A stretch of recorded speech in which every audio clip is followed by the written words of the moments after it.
Jangan lupa subscribe, like, and share. Mana kertas yang mau dijawab? Janganlah marah. Bagaimana cara kita melunasi hutang yang kita lupa? Memang kalau udah cerita hutang nih memang lupa. Memang lupa aja bawaannya. Makanya ayat yang paling panjang dalam Quran ayat tentang hutang. Buka Al-Baqarah 282, Al-Baqarah 282, Al-Baqarah 282, satu halaman. Itulah ayat yang paling panjang tentang hutang. Maka yang kemarin belum mencatat hutang, tulislah hutang. Walaupun sama istri sendiri. Suruh deh, kau ambil materi 6.000, tulis. Nah, hutang ini mesti. Kita bayar balik. Agak-agak ingat-ingat lah, balik-balikkanlah ingatan. Apa kira-kira yang memancing ingatan? Kalau dinampakkan duit, nampak duit, ingat balik. Bayar. Kalau tidak, na'udzubillah. Orang yang mati syahid selamat dari 3. Tidak merasakan sakratul maut, tidak merasakan azab kubur, tidak merasakan hisab hari akhirat. Illat dain, kecuali hutang. Hutang tetap dituntut. Kan jangan main-main sama hutang. Mohon penjelasan solat sunat qobliyah Jumat saat khotib sudah di atas mimbar khutbah Jumat. Naik khotib ke atas mimbar. Assalamualaikum warahmatullahi wabarakatuh, kata khatib. Azan. Habis itu dia pun alhamdulillah wassalatu wassalamu ala rasulillah. Masuk orang terlambat. Apakah dia langsung duduk atau salat? Masuk seorang sahabat duduk, Nabi suruh berdiri. Qum, tegak. Tegak. Makanya kalau terlambat tetap salat sunat. Di mana? Janganlah di tengah. Udahlah terlambat di tengah tu pula. Jadi gara-gara namanya tu. Pergilah agak ke pinggir-pinggir sana. Apalagi di Masjid Abdiyah ini ada situ yang tak nampak cahaya itu di samping-samping tu. Ini udahlah terlambat di tengah pula pakai baju kaos. Tertulis, emang masalah buat lo. Jangan pakai baju yang bergambar dan bertulis. Ditulis. Mohon dijelaskan tentang zakat profesi untuk pegawai yang diwajibkan pemotongan tanpa sosialisasi dan persetujuan pegawai.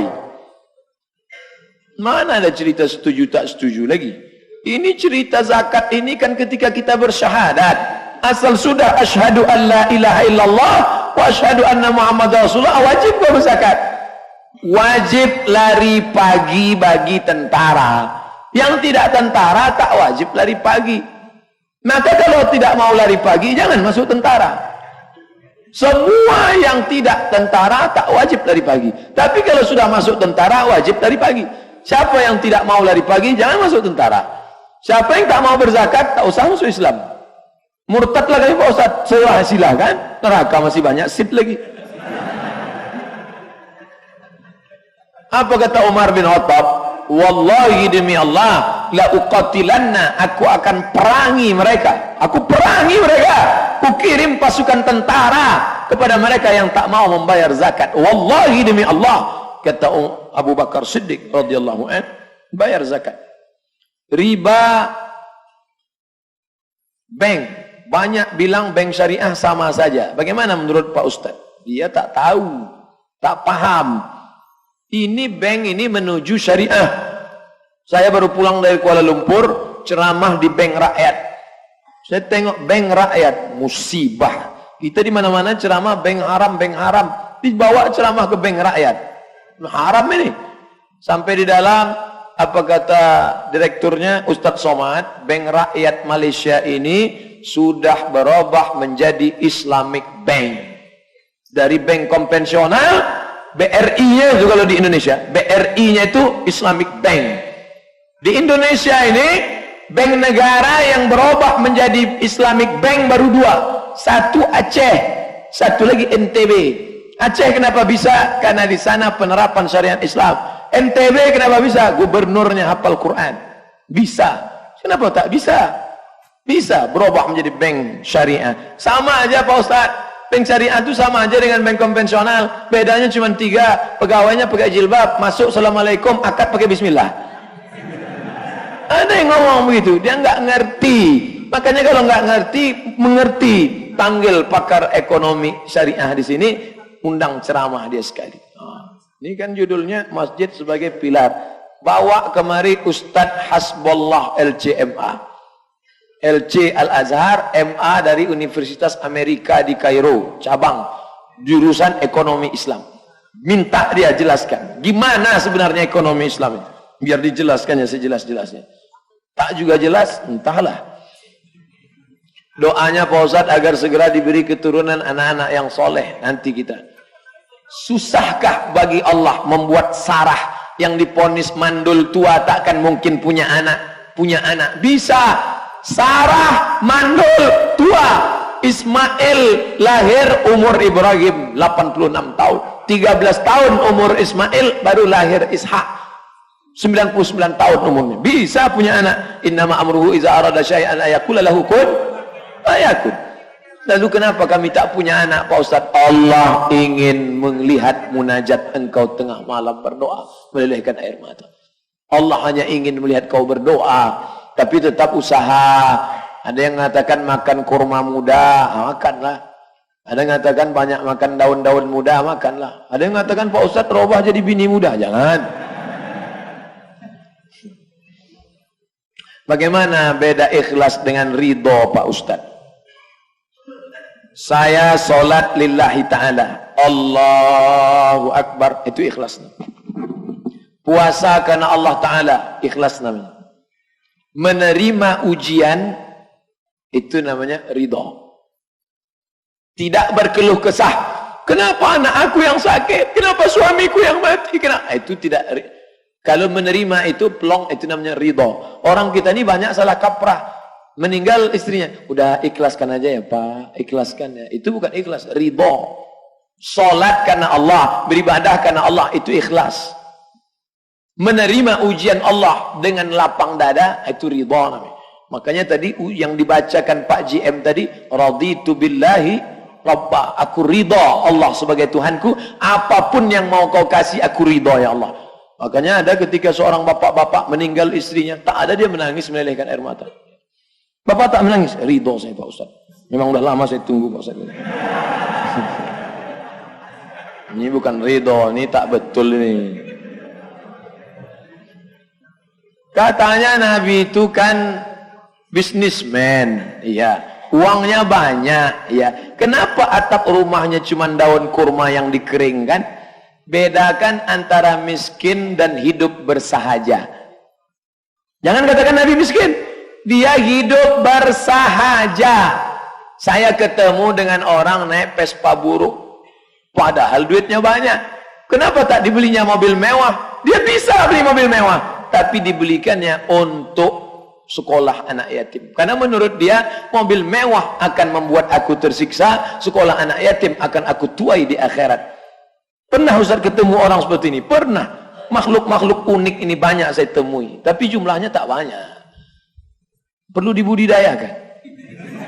Bicara dengan makhluk seperti ini. Kadang ada orang ketika ada kawan di sebelahnya merokok, diginikannya baju kokonya. 15 juta nih Pak Ustaz. Baju koko sampai 2 juta. Baju koko 2 juta. Padahal 200.000 di toko sunnah itu udah bagus. 200.000. Kenapa dibeli? Beli baju. Sekaya-kaya orang, baju paling banyak 3 lapis. 1 kaos di dalam, 1 baju di luar, 1 jaket. 3. Kalau sampai ada 4, demam itu. Apa banyak-banyak? Dibuatlah koleksi mobil sebanyak-banyaknya. Kenapa tak dikoleksi anak yatim? Kenapa tak dikoleksi fakir miskin? Nah, jadi mari kita merubah cara pandang hidup. Kita akan dikatakan hebat kalau punya ini. Tidak. Nabi Muhammad SAW menunjukkan dia tidak miskin, tapi dia hidup bersahaja. Cukup biasa saja, rumah biasa saja, kendaraan biasa saja, harta biasa saja. Tapi yang luar biasa adalah ketika membuat sekolah-sekolah, membuat MDA gratis, membuat pondok pesantren tahfiz Quran. Apa hukumnya kita belanja di minimarket, tapi minimarket tersebut menjual minuman keras? Kalau bisa, pergilah ke warung muslim yang tak ada khamar di dalamnya. Sikit banyak kita ikut berkontribusi di sana. Jangan sampai. Nanti kalau bapak ibu ketemu sama saya, kebetulan sama-sama belanja di tempat yang ada khamar itu, Jangan katakan Ustadz Somad itu munafik, tak benar ucapan sama perbuatannya. Saya mencari benda yang tak ada di tempat lain, cuman ada di situ. Darurat, mana tahu ketemu nanti. Ini perlu juga saya jelaskan, ini fitnah sekarang ini luar biasa. Pas nampaknya saya dari jauh, di fotonya, Ustadz Somad ternyata belanja di sini juga. Padahal ada benda yang tak ada tempat lain, cuman ada di situ. Selama masih ada tempat saudara kita, cari tempat muslim. Kenapa umat Islam takut berpolitik? Bukankah politik yang akan pimpin yang akan menciptakan, ya? Saya selalu disampaikan di lokal di UIN, saya sampaikan kalian masuk politik. Pertemuan dengan alumni Al-Azhar, saya sampaikan politik. Tapi saya tidak berpolitik. Kenapa? Karena saya tak punya bakat politik. Jadi yang merasa terancam dengan kehadiran saya tidak akan masuk saya ke politik. Tidak akan. Saya ingin menjadi guru sampai mati. Andai pensiun saya dari UIN nanti, saya tetap akan mengaji di rumah. Saya tidak ingin menjalani hari tua saya sunyi di tengah keramaian. Kota besar, hiruk pikuk di rumah sendiri nonton TV nunggu malaikat maut datang. Saya ingin ada surau musola kecil dekat rumah ngajar anak-anak. Hari sini ngajar anak-anak tetangga datang. Tapi jangan kalian ribut-ribut, kumat darah tinggi ku mati ku nanti. Ngaji diam. Ngaji, mari. Alif di atas alif bawah i alif depan o a i u baca Ar-Rahman baca. Itu cita-cita saya di hari tua. Saya ingin mengajar saja. Untuk perang di Suriah, umat Islam Indonesia sebaiknya mendukung, membantu pihak siapa? Syiah Nusairiyah disokong oleh Iran karena dia punya kepentingan, disokong ini menghabisi Ahlus Sunnah wal Jamaah. Lalu di tengah untuk mengacaukan muncul ISIS, Islamic State Iraq and Suriah. Tengah. Sehingga ketika datang bom dari atas, alasannya mau mengebom ISIS. Tapi yang ditembak ini Ahlus Sunnah. Nah ini merusak saja di tengah. Ini cerita lama, sudah ada zaman Nabi. Orang beriman, orang kafir, munafik di tengah. Dalam perjalanan kita itu biasa.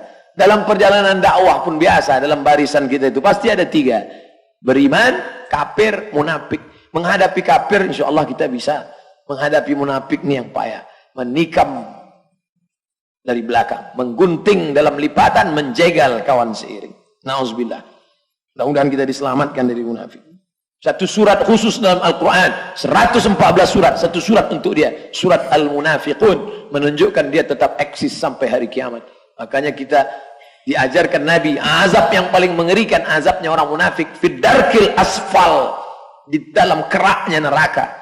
Maka kita minta selamat dari munafik-munafik. Ayat Al-Quran di pangkal Al-Baqarah. 5 ayat untuk orang beriman. 2 ayat untuk orang kafir. Alif Lam Mim. Dzalikal kitabu la raiba fihi hudal lil muttaqin. Alladzina yu'minuna bil ghaibi wa yuqimuna as-salata wa mimma razaqnahum yunfiqun. Walladzina yu'minuna ma unzila ilaika wa ma unzila min qablika wa bil akhirati hum yuqinun. Ulaika ala hudan min rabbihim wa ulaika humul muflihun. Untuk orang beriman. Untuk orang kafir sedikit. Innal ladzina kafaru sawa'un 'alaihim anzartahum am lam tunzirhum la yu'minun. Khatamallahu ala qulubihim wa ala sam'ihim wa ala absarihim ghishawah wa lahum 'adzabun alim. Untuk orang munafik setelah itu lebih dari 10 ayat menunjukkan di awal Quran kau sudah ditunjukkan bahwa 3 kelompok ini selalu ada. Na'udzubillah. Apakah orang munafik? Itu ditanya pas itu pula. Apakah orang munafik itu? Idza haddatsa kadzaba, kalau bicara dusta, wa idza wa'ada akhlafa, kalau janji ingkar, wa idza tumina khana, kalau dikasih amanah berkhianat. Bagaimana menghadapi orang munafik dalam kehidupan kita sehari-hari dalam bergaul dan berkarir? Munafik itu mungkar. Man ra'a minkum mungkaran, siapa yang punya kuasa dengan tangan, yang punya kekuasaan. Ini orang ini munafik, panggil dia. Kalau macam-macam, campakkan kau nanti. Tak bisa dengan tangan, dengan lidah, kasih tahu dia. Tak bisa dengan lidah, dengan hati. Dengan hati artinya jaga hubungan. Jangan sampai terlalu dekat dengan dia. 3. Adakah istilah orang munafik dalam beragama dan beribadah? Tidak ada istilah lain. Munafik. Zul wajahain. Punya wajah 2. Lain di sana, lain di sini. Muzabdabina baina dzalik. La ilaha ula, wa la ilaha ula. Tidak ke sana, tidak ke sana. Muzabdab. Mencela-menceli. Mengapa ada saya dengar ungkapan lebih baik orang kafir berilmu daripada orang munafik? Aduun aqilun, musuh yang berakal, khairum min sadiqin jahilin, lebih baik daripada kawan yang jahil. Saya sedang makan di rumah makan di samping rumah sakit Eka Hospital, rumah sakit Awal Bros. Datang bapak-bapak. Ustadz Somad ya? Ya. Ini anak saya Pak Ustadz. Laki-laki perempuan. Kami selalu dengar ceramah Ustadz. Ya Pak. Kami non-muslim Pak Ustadz. Non-muslim. Tidak seakidah. Tapi tak ada hatinya busuk. Tapi orang yang seagama. Tapi kalau ada dalam hatinya penyakit. Fi qulubihim maradun. Itulah mana ungkapan. Musuh yang berakal lebih baik daripada kawan tapi jahil. Semoga Allah menyelamatkan kita dari kawan tapi jahil ini insyaAllah. Amin. Ya Rabbal Alamin. Apa hukumnya orang menjalankan riba? Dengan hasil riba dia bersedekah kepada janda miskin dan anak yatim. Berikut ini santunan kepada janda-janda. Anak yatim sapu kepala. Innallaha thayyibun, Allah maha baik. La yaqbalu illa thayyiba. Allah tak menerima kecuali yang baik-baik. Riba diterima Allah apa tidak? Dibawa duit riba pergi umrah, menangis di pintu Ka'bah. Labbaik Allahumma labbaik, labbaik Allahumma labbaik, labbaik Allahumma labbaik. Itu kalau talbiyah orang Sumatera. Kalau orang Jawa lembut. Labbaik Allahumma labbaik. Apa kata malaikat? La labbaik wala sa'daik. Kau tak dapat haji mabrur, zaduka haram, karena berangkat dengan uang riba. Jangan kalian nikah dengan laki-laki pekerja riba. Kaya pun dia, disuapkannya neraka jahanam ke mulutmu. Mobil besar tinggal, rumah megah tinggal. Maka walaupun dia bersahaja sederhana, tapi dia baik dan soleh, terimalah dia. Kupinang anak engkau Pak. Dengan apa? Segenggam cinta dan harapan. Makanlah cinta itu. Apa hukum seorang PNS menyuap kepada instansi tertentu untuk mendapatkan PNS-nya? Gajinya haram, tunjangannya haram, SPPD-nya haram, uang gaji 13-nya haram. Jadi yang halal apa Pak Ustaz? Tak ada, semuanya haram. Dari ujung rambut sampai ujung kaki haram, haram, haram, haram. Ustaz ngomong gitu kan karena Ustaz nggak PNS. Saya PNS. Saya PNS. Karena PNS dulu saya tak kampanye. Kalau udah lama saya kampanye.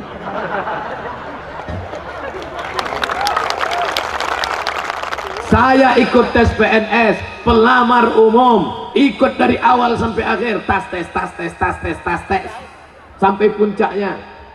Tanya ke emak, mak, aku ikut tes mak. Cuman kalau tak lulus, jangan kau takut nak. Allah memberi kau rezeki. Kalau kau lulus, dari situ makan kau. Kalau kau tak lulus, rezeki tak berpintu. Kawan saya yang sudah lulus PNS malah keluar dari PNS. Kemarin jumpa di Jakarta, saya sangka miskin dia. Mobilnya besar, bininya besar. Saya tanya, bini kau yang kemarin kan bukan itu. Itu yang pertama. Ini yang ketiga. Awak PNS satu bini, dia tiga.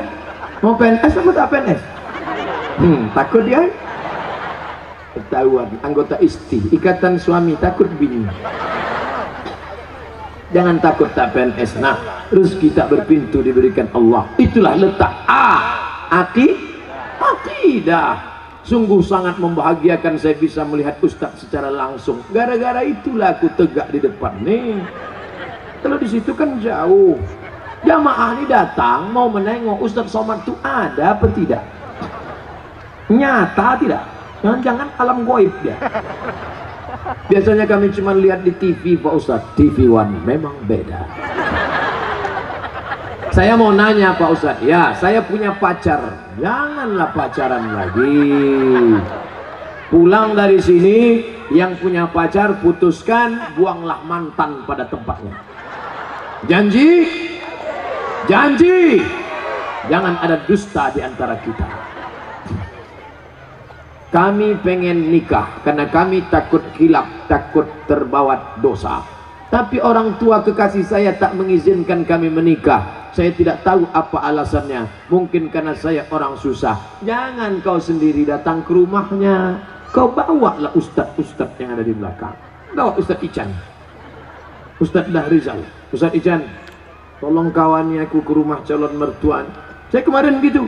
Ustaz, nanti Ustaz, jangan bawa saya. Nanti kalau saya yang bicara, saya yang diterimanya. Kalau Ustaz Ican nanti bicara, Bu, ini calon menanti Bu, ini orangnya mantap, rasanya maknyus, pasti diterimanya. Rekomendasi, kalau kita pokok kecil, bernaung di pokok yang besar. Jangan petantang-petenteng datang ke rumah calon mertua. Assalamualaikum Pak, kupinang anakmu dengan bismillah. Makan gola bismillah itu. Apa yang dimaksud dengan Islam Nusantara? Islam yang ada di Nusantara. Ada beda dengan yang ada di Makkah? Sama. Rukun imannya syahadat, sholat, zakat, puasa, haji. Begitu kata ketua Nahdlatul Ulama dulu, Kiai Haji Hashim Muzadi, dan Imam Masjid Istiqlal namanya Profesor Dr. Ali Mustafa Yaakob. Itu yang saya pegang. Islam di Nusantara. Orang Melayu, ya bisa jadi ulama di Makkah, bisa jadi imam di Masjidil Arab. Orang dari Nusantara. Siapa namanya? Syekh Ahmad Khatib Al-Minkabawi. Al-Minkabawi. Dari mana nih? Bukit Tinggi, Minangkabau, orang awak mana?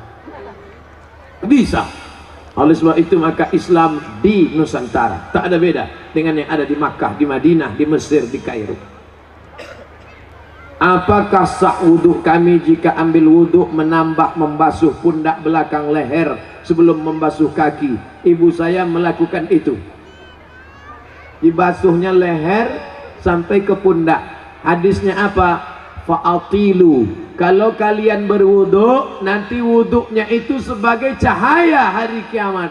Wajah bercahaya, tangan bercahaya, kepala bercahaya, telinga bercahaya, kaki bercahaya. Bagaimana Nabi Muhammad mau membedakan? Ini umat Adam, ini umat Nuh, ini umat Musa, ini umat Isa. Bagaimana Nabi Muhammad membedakan ini umat Musa dengan umat Muhammad? Dari wudhu yang bercahaya. Maka rajin-rajin wudhu. Tapi kalau mau kentut, kentut aja. Jangan ditahan sampai biru muka. Ghairil maghdubi alaihim waladdallin. Jangan ditahan, lepaskan aja. Mumpung kentut belum bayar. Kentut, apa pula kentut? Wudhu adalah cahaya. Kata Nabi, maka perpanjanglah cahaya itu. Nah, ketika menafsirkan inilah ulama terbagi dua. Yang pertama mengatakan perpanjang cahaya itu maknanya lama-lama wudhu jangan sampai batal.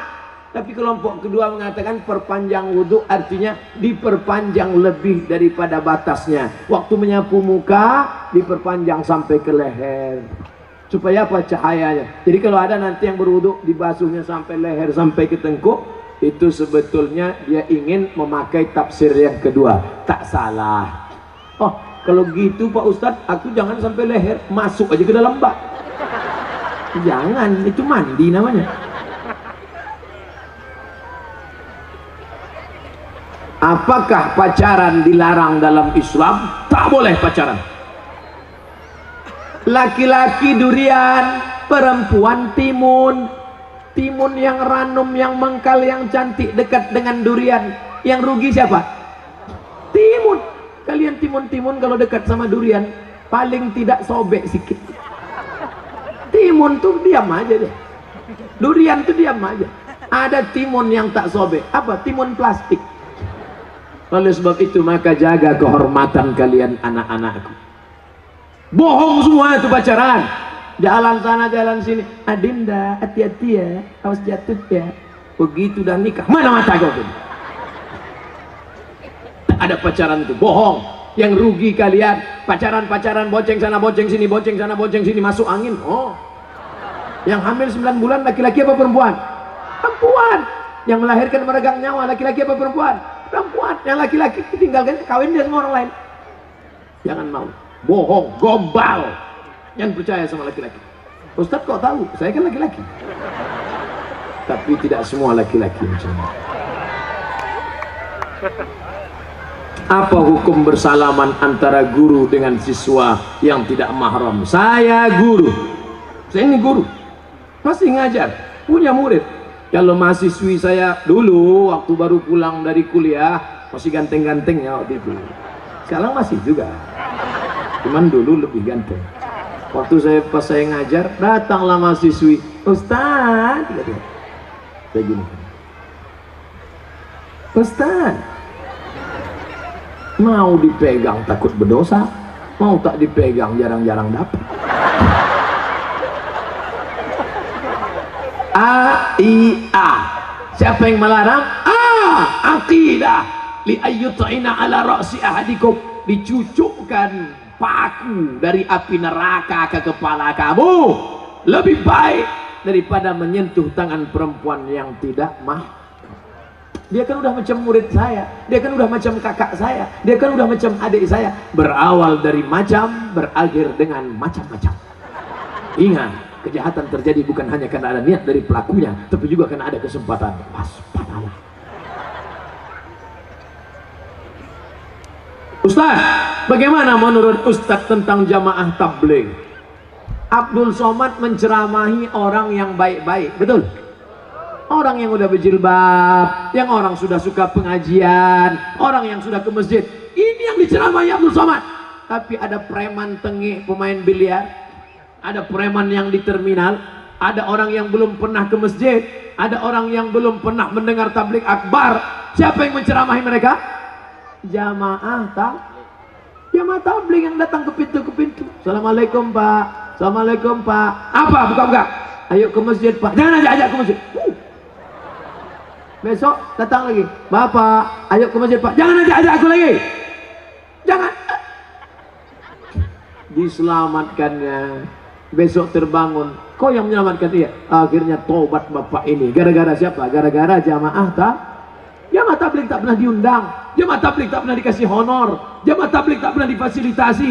Jamaah tabligh tak pernah disuruh ceramah. Pergi ke hutan, pergi 30 hari, pergi 4 bulan, pergi kemana? Lillahi ta'ala. Jamaah tabligh itu sesat Pak Ustaz. Kenapa sesat?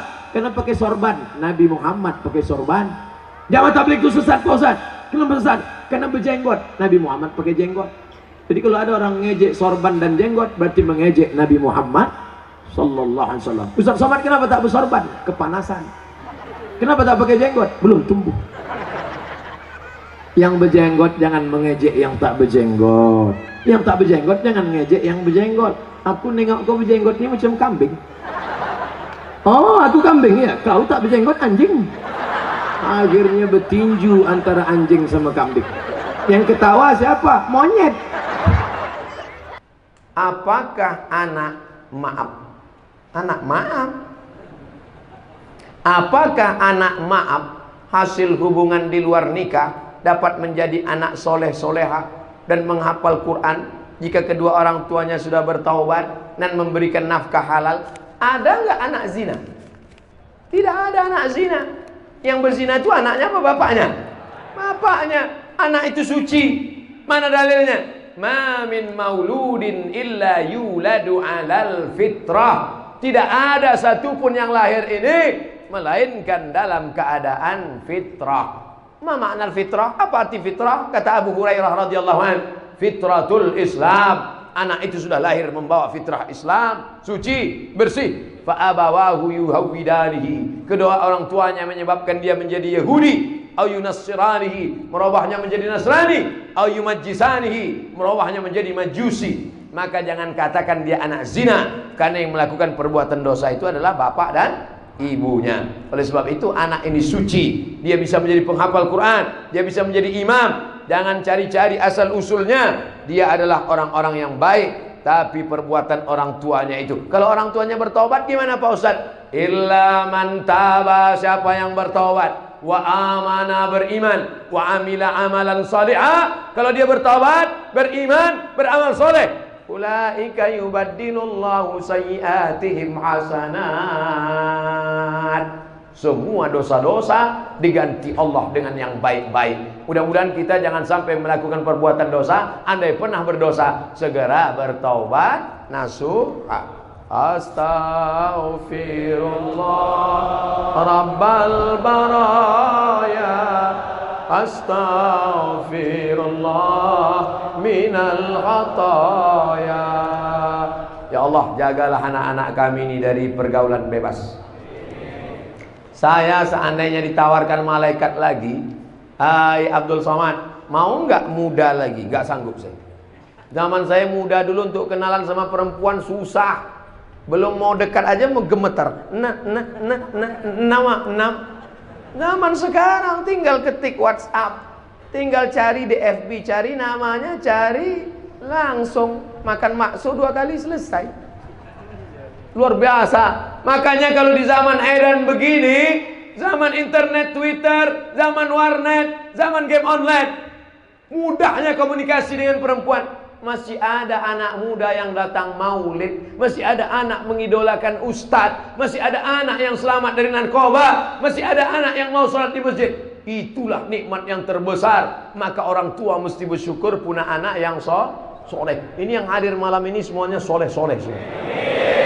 Maka jaga kesolehan kalian itu semuanya, anak-anakku. Tapi cuman sekarang banyak juga pertanyaan-pertanyaan ke saya. Ustadz, saya sudah ikut pengajian Ustadz, tapi ayah saya melarang, katanya nanti jadi anak radikal.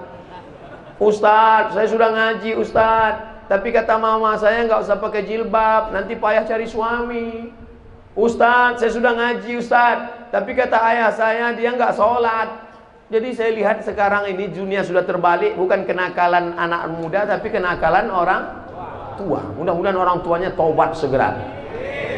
Ini banyak orang-orang tua ini belum juga bertobat. Padahal malaikat maut sudah mau menarik nyawanya pagi, sore, siang, malam. Dia nggak tahu malaikat maut itu sudah mengedipkan matanya ke mata dia. Kapan lah gua mau cabut itu? Taubat nasuha, tak ada jalan lain. Tapi kalian yang muda-muda jangan mentang-mentang udah ngaji, udah berilmu, udah pandai baca Fatihah, udah istiqamah, pulang ke rumah menceramahi orang tua. Pulang pengajian, papa, mama sini duduk. Assalamualaikum warahmatullahi wabarakatuh. Hai calon penghuni neraka. Bukan begitu. Mereka adalah orang tua kita. Wa in jahadaka ala an tusyrika bima laysa laka bihi ilmun. Kalau orang tuamu itu mengajakmu untuk mempersekutukan aku, untuk kafir, fala tuti'huma, jangan kau patuh kepada mereka. Terus gimana? Wa sahibhuma fid dunya ma'rufa, tetap bergaul dengan baik dan berbakti kepada orang tua. Jangan lawan orang tua, jangan lawan mereka. Menangis tengah malam, doakan mereka supaya dapat hidayah, supaya hatinya lembut mau ngaji, supaya hatinya lembut mau baca Quran, supaya hatinya lembut mau pakai jilbab yang belum pakai jilbab. Mama pakai jilbab, ma. Ngapain atur-atur mama? Kamu aja saya mama yang melahirkan. Iya ma, nampaknya malaikat maut udah dekat ma. Apa? Tanda-tanda akhir zaman sudah bermunculan. Bagaimana ikhtiar untuk menangkal? Jangan ketemu Dajjal. Dajjal jangan dicari, kalau ketemu jangan lari. Pertama, hafal 10 ayat pangkal surat Al-Kahfi.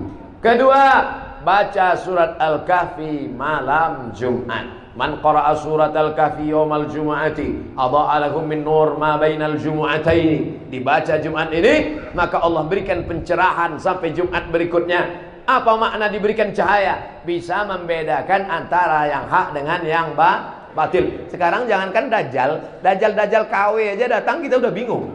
Apalagi Dajjal original. Hafal 10 ayat, baca surat Al-Kahfi, dan sebelum salam, fil alamina innaka hamidum majid. Cukup. Tapi kalau mau full jangan sampai di situ, tambah lagi.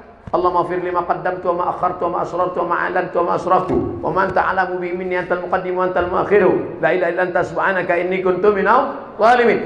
Tambah lagi 4. Allahumma inni a'udzubika min adzabi jahannam wa min adzabil qabri wa min fitnatil mahya wal mamat wa min syarri fitnatil masiihid Dajjal. Allahumma inni ala dzikrika wa syukrika wa husni ibadatik. Yang hafal, yang enggak hafal gerak-gerakkan yang dulu. Dajjal tak usah terlalu kau pikirkan. Yang penting kau siapkan aja amal soleh. Allah yang akan menolong kita. In tansurullaha yansurkum. Hasbunallahu wa ni'mal wakil, ni'mal maula wa ni'man nasir. La haula wala quwata illa billah. Tapi ngomong la haula wala quwata billah itu setelah beramal. Ini kadang belum beramal. Apa usahamu? La haula wala quwata. Apa boleh berdoa saat bintang berekor kita mohon jatuhkan di rumah kita supaya tidak terasa sakitnya? Nampak bintang berekor jatuh, doa. Itu ajaran dari mana kau dapat itu? Itulah terlalu banyak nonton film hantu. Itu bukan ajaran agama kita. Nampak bintang berekor jatuh, berdoa. Bukan. Kapan saat makbul berdoa? Aqrabu ma yakunul 'abdu min rabbih wa huwa sajid. Hadis riwayat Muslim. Faksiru fi doa. Paling afdal berdoa adalah ketika sedang bersujud. Maka perbanyaklah doa ketika sujud. Tapi jangan bahasa Indonesia. Kalau bisa bahasa Arab, kalau nggak bisa dalam hati saja sujud. Allahu Akbar, subhanarabbiyal a'la wa bihamdi, subhanarabbiyal a'la wa bihamdi, subhanarabbiyal a'la wa bihamdi. Habis itu minta kepada Allah apa yang perlu diminta. Mintalah kepada Allah Subhanahu wa taala. Itu doa yang paling afdal kalau di multazam. Iya kalau orang kaya bisa haji umroh. Kalau nggak bisa, doa paling afdal malam sholat tahajud. Iya kalau malamnya sunyi. Dulu ya jam 2 malam sunyi sepi. Sekarang jam 2 malam berdoa. Ya Allah, gol. Orang senang nonton Manchester United, Liverpool. Jam 2 malam. Gak ada sepinya dunia ini sekarang. Malam macam siang, siang macam malam. Orang begadang. Oleh sebab itu maka jangan tunggu malam, jangan tunggu pagi. Yang penting ada kesempatan, ambil air wudhu, sholat di sujud terakhir, minta kepada Allah. Kalau teman tak lagi bisa menjadi kawan, kalau dunia tak lagi menjadi ramah, kalau tak lagi ada orang bisa mendengar, maka berbisiklah ke bumi. Insya Allah pintu-pintu langit akan terbuka mendengar doa-doa. Bukan dapat saya dari hadis, tapi dari grup WhatsApp. Sebagai umat Islam, kita menjadikan Rasulullah SAW sebagai suri tauladan. Ini mau nanya apa preambul pembukaan? Namun bagaimanakah upaya menghadapi ghazwul fikri? Ghazwu perang, fikri pemikiran. Ghazwul fikri perang pemikiran. Itu maksud saya kasih tahu supaya jangan dikasih nama anak nanti. Lahir anak, oh kemarin ada ustaz ceramah, bagus kalimatnya. Apa? Ghazwul fikri. Ghazwul fikri artinya perang pemikiran. Bahasa lainnya brain wash, brain otak, wash cuci, brain wash cuci otak.